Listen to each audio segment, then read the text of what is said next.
انبیاء کرام علیہ السلام دے خواب کوئی عام خواب نہیں ہوندے، وہ وحی دا ذریعہ ہوندے نے اور انہاں دے خواب سچے ہوندے نے، کیونکہ نبی دا سونا اور نبی دا جاگنا برابر ہے۔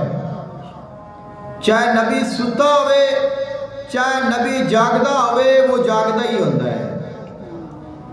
نبی بیدار ہے، بیداری دی حالت میں جو وحی آئی وہ بھی سچ ہے۔ نبی آرام فرما رہا ہے، دوران آرام اگر خواب کے ذریعے کو حکم آ گیا تو وہ بھی وحی ہے، کیونکہ آقا علیہ السلام نے ارشاد فرمایا میریاں اکھاں سوندیاں نے، میرا دل جاگدا ہے۔ نبیاں دا قلب زندہ ہوتا ہے، وہ جاگدے ہون وہ پھر بھی جاگدا ہے، وہ ستے ہون وہ پھر بھی جاگدا ہے۔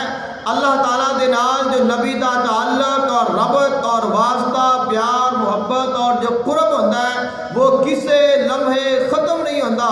اللہ تعالیٰ دے پیغام آدھے بھی رہندے نے، جاندے بھی رہندے نے، تائیوں اللہ تعالیٰ دے نبیاں دے جڑے خواب نے وہ سچے ہوندے نے اور حقیقت تے مبنی ہوندے نے، اور وہ اللہ تعالیٰ دی طرفوں وحی ہوندے نے۔